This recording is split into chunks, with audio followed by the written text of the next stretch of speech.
စတိုင်လေးကမိုက် တွန်းနေသိနဲ့ခက်ကတွန်းနေသိနဲ့မိုက်ကိုကင်ဆိုတာမဟုတ်ပါဘူး ဟုတ်ကဲ့ မိုက်ရှိမှဒီလိုမတ်တက်ရပြီတိုက်ပုံအင်ကြီးကို तू ကမွေး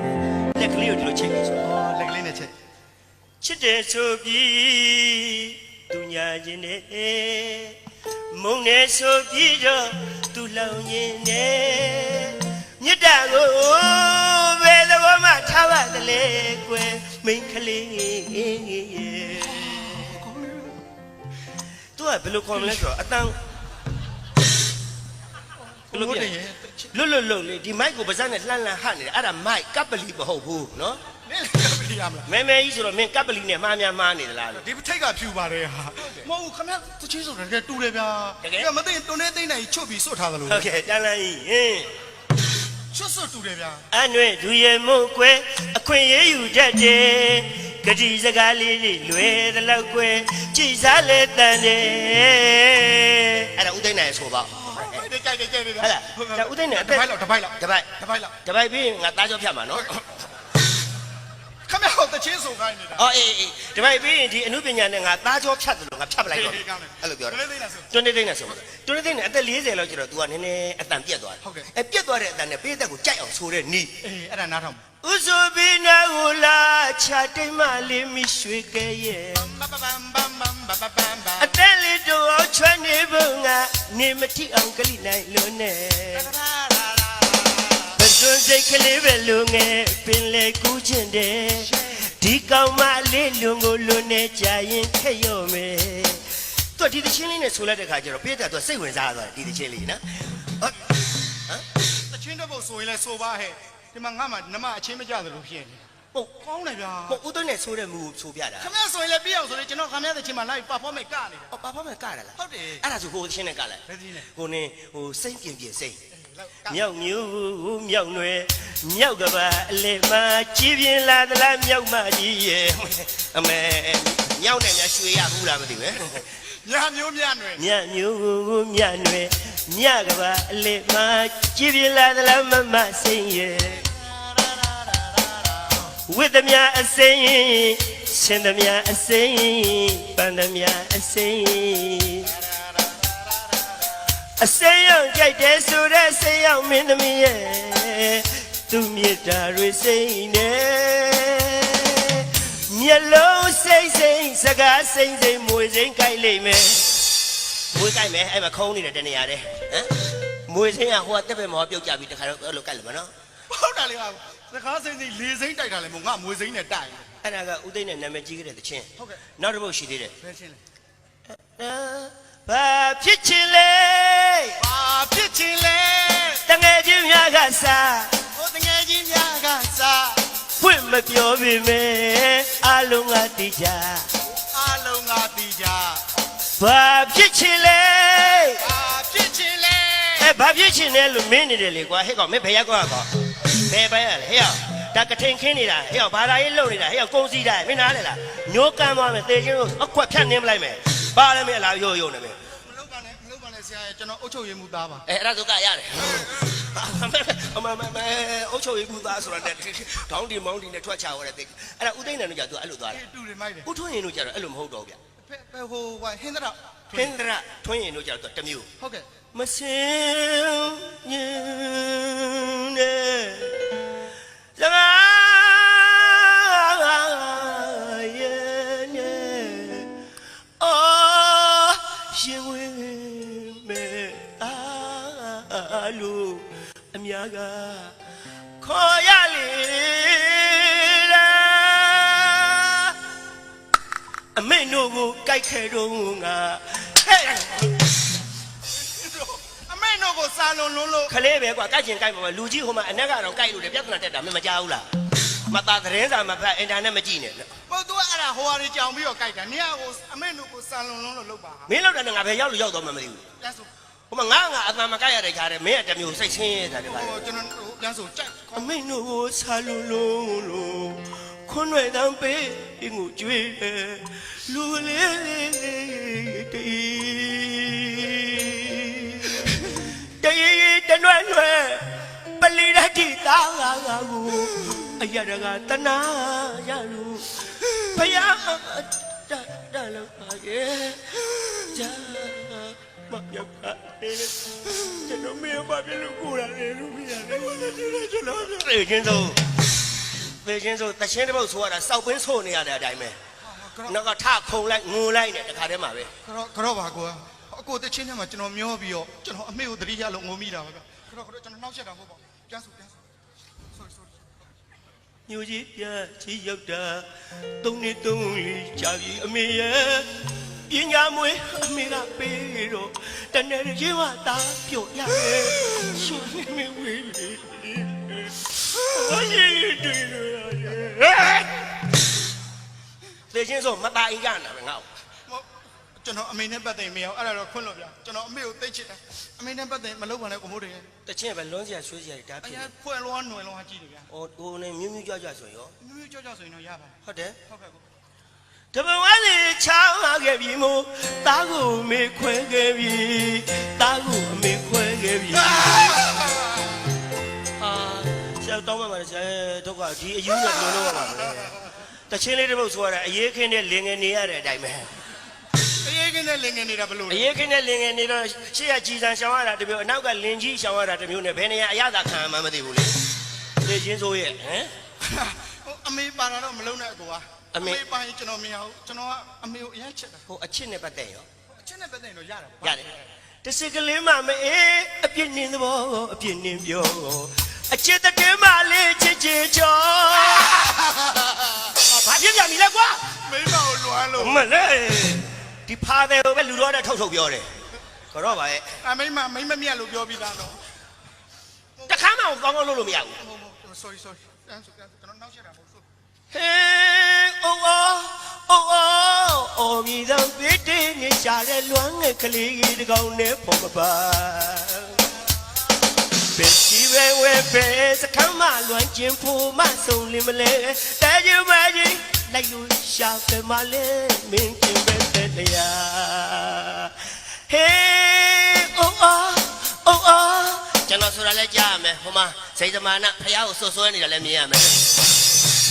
တော့အဲ့ဒီမှာဟိုကောင်လည်းထိုင်နေတဲ့အိုင်တင်ကကြောက်တော်ကြီးအိုင်တင်နဲ့ဟိုမှာကြီးတမလင်ကိုမဖြုတ်ဘူးမင်းကဘယ်လိုဖြစ်လို့တငါ့ကိုတောက်တော့ချောက်ပေးနေတာ ဟိုကျွန်တော်ကတချင်းမှမြူးလို့က အဲ့ဒါဟင်္ဒရာထွန်းရင်ဟင်္ဒရာအောင်တင်ဝင်းကြတော့တမျိုး အော်ဟင်းသရအောက်ကတင်ဝင်း ဟုတ်တယ်ဟင်္ဒရာအောက်ကတင်ဝင်းရဲ့လက်ပံပဲအောက်ကတန်းတင်ရဲ့နော်ဒီချင်းဆိုလက်ပရန်တန်းတင်တို့ဟင်္ဒရာအောင်တင်ဝင်းဟင်္ဒရာအောင်တင်ဝင်းသူကြတော့အရက်နည်းနည်းတောက် ဟဲ့သူကဘယ်လောက်တော့ အရက်ကတချင်းတစ်ပုတ်ကိုအရက်တစ်လုံးလောက်တောက်တယ်တညောက်10ဘုတ်လောက်ဆိုတော့10လုံးလောက်တောက်ထားအောင်ဒါပေမဲ့တောက်ပင်မဲ့လေတောက်လေအတန်ထွက်လေ ဟုတ်တယ် အတန်ထွက်လေသူကလည်းတောက်လေပဲနော်တောက်လေထွက်လေတောက်လေနဲ့နော်တောက်ရင်းနဲ့အတန်မှမဟုတ်ဘူးအသက်ပါထွက်သွားတော့တကယ် ဒါဒီလောက်တော့တယ်မသာသေးတာပဲအေးတယ် ကဲအဲ့တော့ငါအောင်တင်ဝင်းတချင်းကဆိုပြမယ် တကယ် အောင်တင်ဝင်းနားထောင်မှုတဲ့ပြည်သက်တွေအများကြီးပဲရှိတယ် ရှိတာဗော အောင်တင်ဝင်းအတန်နဲ့တူအောင်ဆိုပြမယ် တကယ်တူအောင်လုပ် မတူရင်ကန်ချပလိုက် တူမလုံးနော် အေးလေမင်းအတော်ကြီးကိုကြည့်ထားလေ ဘာလို့လဲ အတော်ကြီးလို့ကြည့်ရှုဆောင်မှပေးမှဒီကတူလေးတယောက်လို့ဆိုလို့ရမယ်တူအောင် မတူရင်ကန်းချလိုက် အဲ့တော့မင်းငါ့ကိုဒါလေးတော့လုပ်ပေး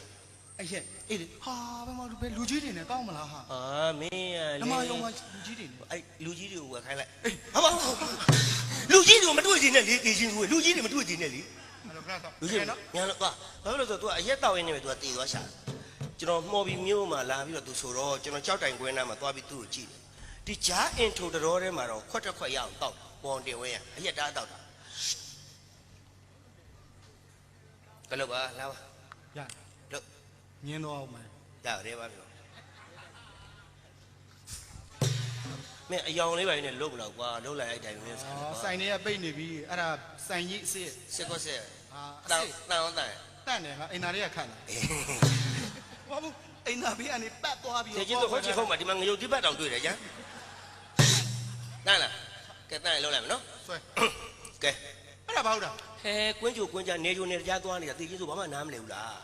ဟာကြိုက်တဲ့ကွင်းရှိတယ်မကြိုက်တဲ့ကွင်းရှိတယ်လေအိုးမြောက်ပင်သွားရတယ်ဟောတို့ကငါဦးလေးဆိုစာနဲ့ပင်နဲ့ဘယ်လိုကဲကောင်းမော်တရောင်ကျော်စော်ကျင်တဲ့ကောင်စော်သွားတယ်အေးမင်းတို့စော်မစော်ငါတော့စော်ပြီ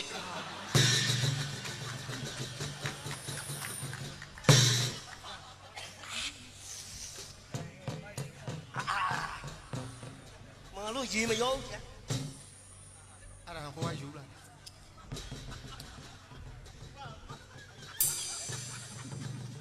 စီလက်တွေလို့ပြောတယ်နော်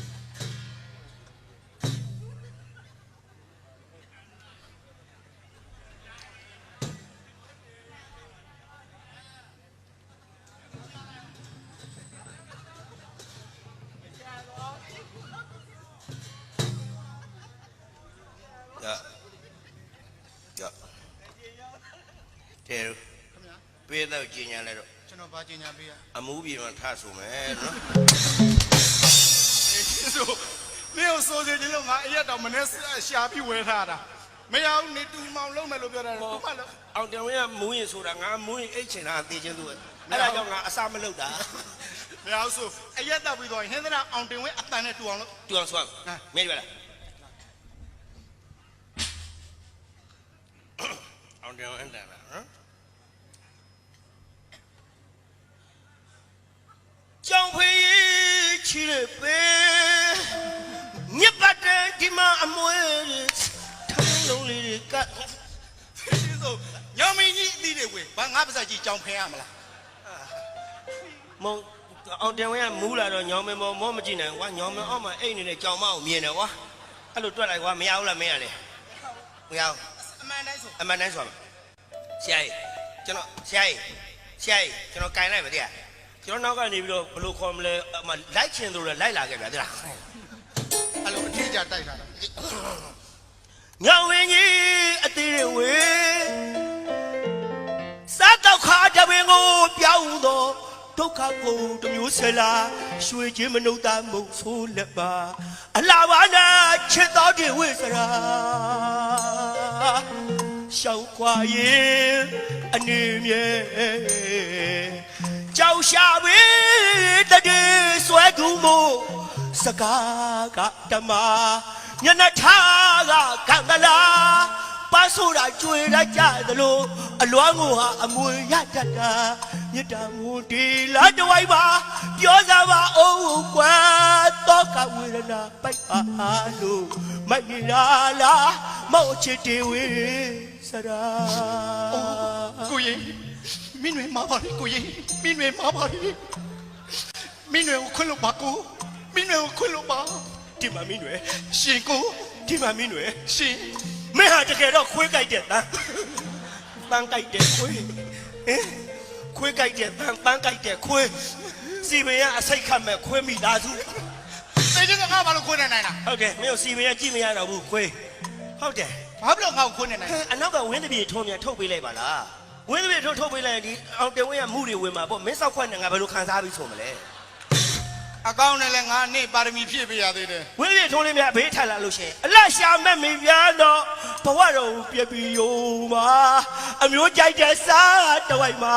ပိုးကြိုက်တဲ့ပါစိုက်ခမီလို့ဥယျာဉ်မှုတနာစရာဟောဝါငါအဲ့ဒါပဲရလို့ ကောင်းနေဗျာတကယ်ဟင်းသနာအောင်တင်ဝေးအပံကွက်တိ အဲ့ဒါဟင်းရက်အောင်တယ်ဝဲဟင်းရက်နည်းနည်းအေးတယ်ကွာဟိုတီးဝိုင်းသမားကြီးလည်းနည်းနည်းမြူးသွားအောင်လို့မိဆိုးတို့လေးနဲ့ မီဆိုးတို့ နော်1 2 3 go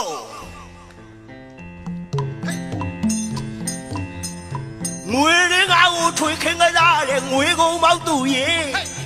တေကြီးတရားတော့မလုံးစားနိုင်ဘူးလေအကိုအဲ့ဒါပဲရတယ်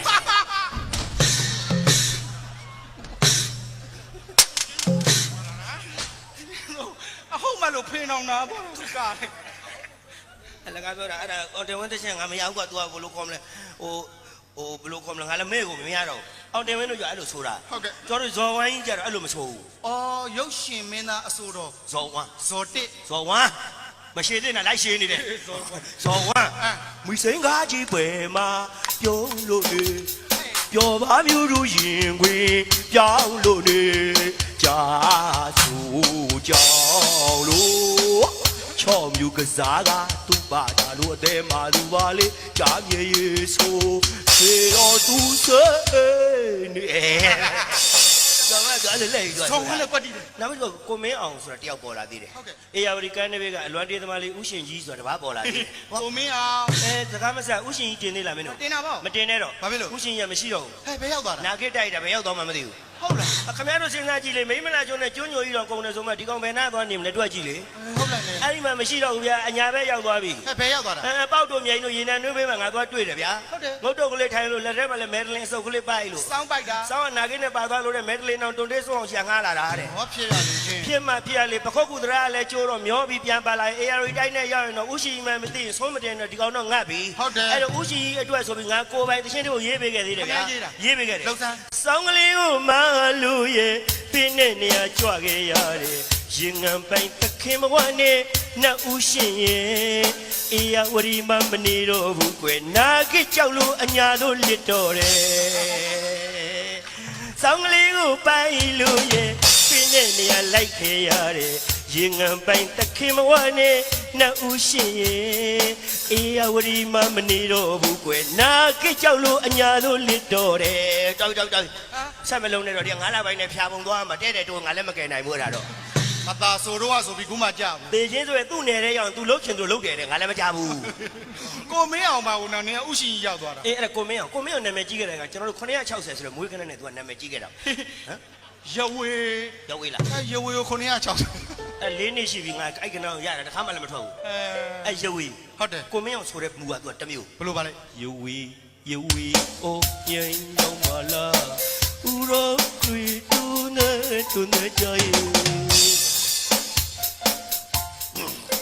နေအောင်ကနေတချင်းဆိုရဲနဲ့အန်ညင်းလာကိုမင်းအောင်သူအတန်လုံးကခက်ကြီး အတန်လုံးကြီးလို့ အတန်လုံးကကြီးတော့ ဒါကိုဒီလားကိုမင်းအောင်အတန်ကိုကြိုက်သွားပြီစုရပြီဟာမိုက်တယ် ရောအဲ့ဒါ10ခွက်စာ မသား10ခွက်ဆိုတော့ပြိတ္တကဘီယာဝဲတောက်တယ်ထင်းနေဦးမယ် ဟုတ်ဘူးလား မြန်မာပဲချတာ အဲ့ဒါကိုမင်းအောင်တချင်းမှာ အာ အတော်ကြောက်ဒီကကြတော့သမီးတို့လည်းအားနာမကောင်းနဲ့ ဟုတ်ကဲ့ နောက်ကတီးဝဲနေလည်းအားနာမကောင်း တော်ပြီမလုပ် ဘာကိုဘာလဲ ခုနတောင်းဆိုထားတာကြံဒီကန်တန် ဂျာနီကန်တန်နဲ့ ဟုတ် တရားနာမလား တရားနာမယ် အလုံးလေးချီတာ ဟုတ်ကဲ့ ဖះအာယုံပြု ဟုတ်ကဲ့ ဘဝကူလေးကောင်းအောင် ဘာဝနာပွားအောင်ငါအရှင်ကြီး ဘာဝနာပွားအောင် အာ ဒီမန္တလေးဆိုတာဒါကြာ ကြီးတည်တန်နေပါ ဟ လား လားဒါကျွန်တော်တို့ကြာနီကန်ရဲ့ဒါနေရာဒေသ ဟုတ်ကဲ့ ဒါကြာနီကန်နေခဲ့တဲ့ဒါမန္တလေး ဟုတ်တယ် စာသင်ခဲ့တဲ့မန္တလေး ဟုတ်ကဲ့ နော် ဟုတ်ကဲ့ အဲ့ဒါကြာနီကန်တောင်ဟောတယ်ဆိုတာမလွယ်ပါဘူး တူအောင်လုပ်အောင် သူအောင်လုပ်ပါ ဟုတ်ကဲ့ အနန္တကုဏအဟဝနာမိတဗရာအနန္တကုဏအဟဝနာမိတဗရာအနန္တကုဏအဟဝနာမိတဗရာ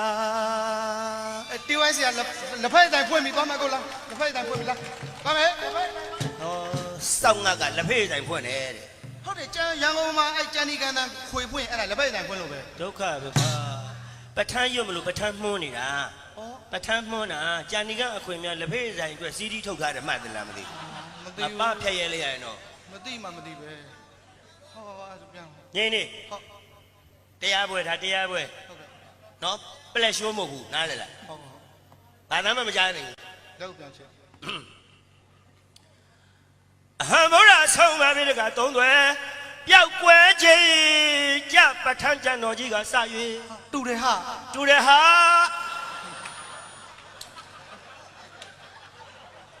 အဲ့ဒါမပြောတော့အဲ့ဒါမပြောတော့ ရောင်း မယောင်နဲ့မင်းပစပောက်ကိုပိတ်ထားငကိုရဲဒီဖုန်းကြီးကကြောင်ကရမ်းရဲ့သေချင်းစိုးရဲ့ကွယ်ရသည်သာသနာသူ့ဝင်နီးအစဉ်တိုင်းသာလျင် မိုက်တယ် မိုက်တယ်ဟဲ့ဝိုင်းဟာ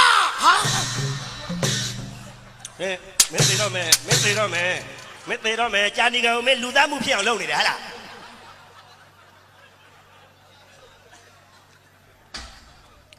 ကွယ်ရသည်သာသနာသူ့ဝင်နီးအစဉ်တိုင်းသာလျင်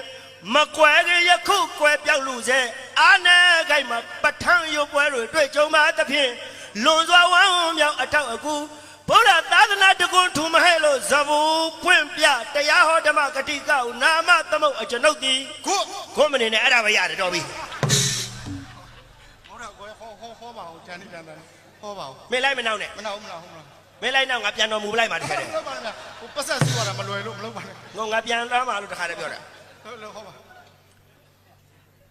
အနန္တကုဏဖျားကုံတရားကုံသံဃာကုံနဲ့မိကုံဖကုံဆရာသခင်တို့ဤကုံတော်ကိုတဗရာပဋ္ဌာန်းရွရဘယ်ခါမဆိုင်အခါတိုင်းဝနာမီပဋ္ဌာန်းမယုခင်စိတ်ကြည်လင်အောင်လမ်းရွှင်ပြေဖြိုးလက်ဆဲပြထိတ်မှမို့၍ရှ िख ိုးကြောလိုက်ပါ၏ဖျား တာဒုတာဒုတာဒု နမောတတဘဂဝါတောအရဟတောသမ္မာသမ္ဗုဒ္ဓတဟေတုပစ္စယောအာရမဏပစ္စယောဘာညာကွိကွပစ္စယော နင့်နေဘာညာကွကွပစ္စည်းရောရှိလို့လား ပေချင်းဆိုမင်းအမေလင်ဖုန်းကြီးက24ပစ္စည်းသုံးအောင်ရတာမဟုတ်ဘူးမပါရဲ့အဲ့ဒါကိုဘာညာကွိကွပစ္စယောတစ်ပါးထည့်လိုက်အကုန်စုံမသွားဘူးလား မဆရာတော်သူရှင်သူမြတ်မြတ်ဖေဟာကိုမိုးတိန်ရဲ့ဖះဟောတွေကိုပြင်းနေပါတယ်ခင်ဗျာမိုက်မမိုက်တာပြင်မှာပေါ့ဟာဒီလိုငါဖုန်းကြီးတွေနဲ့တိုက်တယ်ညာဘယ်လိုပြက်လားဟိုကကြံလီကန်ဟောတဲ့သုံးဖို့တွေကိုသဘောကျလို့တဲ့ကြံလီကန်ဆရာတော်လို့ပြန်လို့မူပြပါဆိုတော့ဟုတ်ပြီကဲချက်ကားပြင်လိုက်နော်ဟာတန်ဒီကန်တဲ့ဟောတာမနာဒါပေမဲ့ကြံဒီကန်နာမည်ကြည့်တာအဲ့ပထန်းခွေနဲ့နာမည်ကြည့်တာမဟုတ်ပါဘာနဲ့ကြံဒီကန်နာမည်ကြည့်တာဆိုတဲ့ငိုတဲ့ဘဝအေးအဲ့ဒါကိုနားကျင်တာကြောက်ခဲလေးရဲ့ဘဝကတ္တရာလမ်းပေါ်မှာမတွေ့တာကြာပြီဆိုတဲ့အတိုင်းဟုတ်ပါကြောက်ခဲလေးဘဝဆုံးရှာပြီလေဒီချင်းဆိုကျင်းနေချိုင်းနေအများကြီးပဲအဲကြောက်ခဲတွေပဲရောက်ကုန်လည်းမသိဘူးအဲ့ဆိုတာငိုတာကိုနားကျင်တာအဲဆိုတဲ့ငိုတဲ့တရားတွေနာမည်ကြည့်နားကျင်နေနားကျင်တကယ်နာမှာနော်နာမှာမင်းနာမှာပေါ့နာမှာဟုတ်ဝင်းတပြေထွန်းသွားမေးတိုင်းသမီးနာမလားလို့ညီမလေးနာမလားလို့အေးငါနဲ့တွေ့နားမယ်လို့နော်မငါဟောကျင်တယ် तू ကနာကျင်တယ်ဟောတဲ့လူနာတဲ့လူနှစ်ဦးပေါင်းမှဒီတရားပွဲဖြစ်မှာပေါ့ငါတယောက်တည်းရှောင်းဟောနေတော့မင်းဘုန်းကြီးယူကြီးဆိုငါဝိုင်းရိုက်တော့ဘယ်လိုလုပ်မလဲတေးကြီးဆိုကျွန်တော်လဲနာကျင်တယ်နင်းလဲနာကျင်လားဟုတ်ကဲ့မင်းအခုနာမလားကားပေါ်ရောက်မှနာမလားအခုနာတာကောင်းမယ်နဲ့လာမယ်ပြေးတွေ့ဒီမှာဆွဲမဲ့လူရှိတာဟိုဘာသူလူမှဆွဲမှာမဟုတ်ဘူးတရားနာမယ်နာမလားဟုတ်ချောင်းဆိုရင်2မျိုး3မျိုးဆိုတာငိုက်နေတဲ့ပြေးတော့လန့်အောင်လှန့်ဆိုတဲ့ချောင်းက1မျိုးဘယ်လိုလဲဟာအမလီယောဂမာကြီးလန့်သွားယောဂီမာကြီးနေယောဂဖြစ်လို့ယောဂီလာဖို့တာသေချင်းဆိုးမကြီးနေကောင်းတော့အကြောင်းတစ်ဟောင်းမှမလာဘူးလေမင်းနဲ့ချွဲကြတော့1မျိုးဘယ်လိုလဲဟာဟုတ်တယ်အမအဖြူဘတ်တွေနှခန့်ကတလိတ်ဆိုပါနော်ဟုတ်ကဲ့နာမနော်နာမလက်အောင်ကလေးချီပြီးအနောက်ကညီကလေးလိုက်ဆိုလိုက်ကြစမ်းဟိအနန္တ5ပါးကို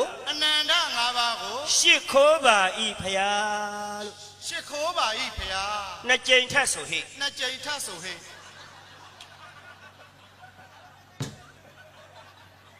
ညနာကိုသေချာကြည့်မိသားစုတစုလုံးပေါင်းလို့ဘုန်းကြီးကျောင်းတစ်ခေါက်မှမရောက်ဘူးတဲ့မြက်ခွက်ရုပ်ကတက်ကတွန်းယုံနဲ့ငါလုံးဝသေတော့မယ်ဖယားများသပိတ်တက်လူပဲယုံနဲ့လုံနေတာခမရပဲနှစ်ကြိမ်ဆိုနင်းကိုဆိုခိုင်းတာလေနင်းအနန္တ5ပါးရှစ်ခိုးပဲဖျားအနန္တ5ပါးရှစ်ခိုးပဲဖျားဆိုတာဒီဘုန်းကြီးရှေ့သွားလို့ရမလဲဘုန်းကြီးကိုအပေါက်ပိတ်ထားတော့နင်းပထွဲကြနေကဘယ်ပေါက်ကထွဲရမလဲမိမခေါ်ပြီးတော့ကျောင်းတော်ဘောက်ကထွက်သွားမှာနင်းငါမိမဘာလုပ်မှာငါယူမလို့သူ့ချက်ခိုင်းမှလည်းမဟုတ်ဘူးမချက်ခိုင်းဘူးငါကချက်သားမယ်ဟုတ်တယ်စိတ်ကမရှိဘူးချုပ်ဘုန်းကြီးစိတ်တူတယ်နော်ဟိုတော့ဓမြကြီးနင်းတော့ဓမြတိုက်ဆိုင်ဓမြတွေလို့နဲ့လက်နဲ့မလုံးဘာဖြစ်လို့နင်းမျက်နှာသာပြလိုက်အဲ့ကြောက်ပြီးအကုန်ချွတ်ပေးမှာဟုတ်တယ်ဟာမယုံငါမင်းကိုတိုက်ကြည့်ဦးမယ်ငါမိမနဲ့ငါချွတ်ပေးမသိဘူးလေအကုန်လုံးပြချွတ်ပေးမလားလို့အပါချုပ်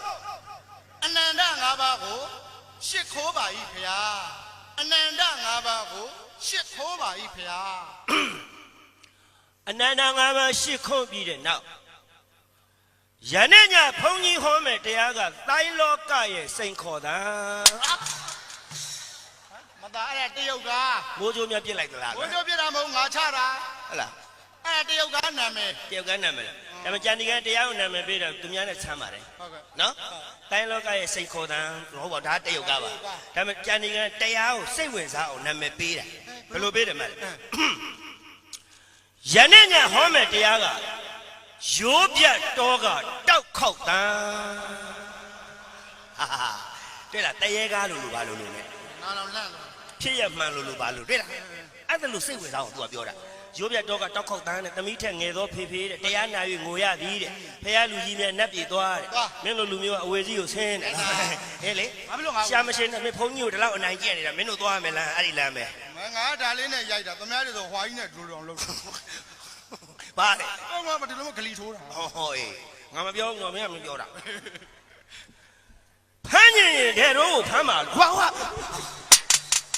သူတို့ပဲအဲ့ဒါဘာတရားဟောပါရိုးပြပြောတောက်ခေါက်ရိုးပြတော့တောက်ခေါက်တန်းတို့ဘာလို့ညာလို့လားဒါဘာတရားဟောအဲ့တရားထဲမှာအဲ့ဆရာတော်ကတချင်းဆိုတာသူကများတယ်တချင်းဆိုလို့သူရိုးရိုးမဆိုဘူးနော်ဘလို့ဆိုတာ तू ကအကြံဖန်လုပ်ပြီးမှဆိုတာဘာလဲဟာအကြံဖန်ဘလို့လုပ်တယ်မဘလို့လုပ်ဘုန်းကြီးအကြံဖန်လုပ်တာမမြင်ဘူးမေလမြိုင်တို့မေရှင်တို့ခက်ကဆိုတဲ့တချင်းကြုတ်သွားတည်းရဂျာနီကသူတို့မန်ယူလောက်ကိုအားပေးနေတာ ဘောကြလို့ ဟလားမဲလာမြိုင်တို့မေရှင်တို့ခက်ကဆိုတဲ့တချင်းကျုပ်သွားတရိယာတချင်းလေးကဗါတဲ့စဉ်းစားနေတယ်ကွာအမှန်တော့ကျောင်းမလေးကြက်လာတာရပြီးသား ဟုတ်လား ဟုတ်တယ်လေအဲ့ဒါကြောင့်မလို့ तू အပုတ်လေး900ရတယ်လို့မင်းပထွေတိတ်ခွေထဲမှာအော်တယ်မကြောက်ဘူးလားတချင်းလေးလဲအစပေါ်တော့ကောက်ဆိုချ ဘလို့ဆိုလဲ မေရိုရတာစခန်းကိုအလယ်လာကောင်းအောင်ကွင်းဂျာတိကရက်တာမင်းကမူးမရက်တာ ချန်နေကရစ်တာ မေရိုရတာစခန်းကိုအလယ်လာကောင်းအောင်ကွင်းညရောင်နေလေရခင်းနဲ့ကစေရိုးတလျှောက်ဝဲထဏောင်းမင်းနေအသွဲသွဲဖူးကြတယ်ပွင့်ကြတယ်ပွင့်ကြတယ်ဖူးကြတယ်ပျော်မြူးလို့စိတ်မှာကျင်းလို့ပါတဲ့ပိဿကြီး तू တယောက်တည်းမတော့ तू အုံလိုက်ခေါ်သွားတာဟုတ်တယ်ပျော်မြူးလို့စိတ်မှာကျင်းလို့ပါတဲ့ပိဿကြီးကဒဲလဲဆိုဘာပြောတယ်မလဲ ဘာပြောလဲ ဟန်ကြမကွာငါအပြတ်တစ်တာတဲ့တော့ခောက်ထဲသွားကြတော့ဟိတ်တကဘာလုံးမမြတ်တတချမ်းသာကိုစိတ်မြဲပါစေ တရားဟောင်းလေဟာ တရားဟောမနေနဲ့တော့ဟိုမှာကြည့်ကံပွက်နဲ့မင်းသမီးနဲ့အိမ်တော်ရတော့မတွေ့လား မင်းသမီးနာမကွာဘူး ဟိုမှာတွနေဖုန်ကြီးစိတ်မဖြောက်ဘူးတော့ကိုလဲကြည့်ပြီးတော့တာရမင်းဘယ်လိုလောက်လိုက်တာတော့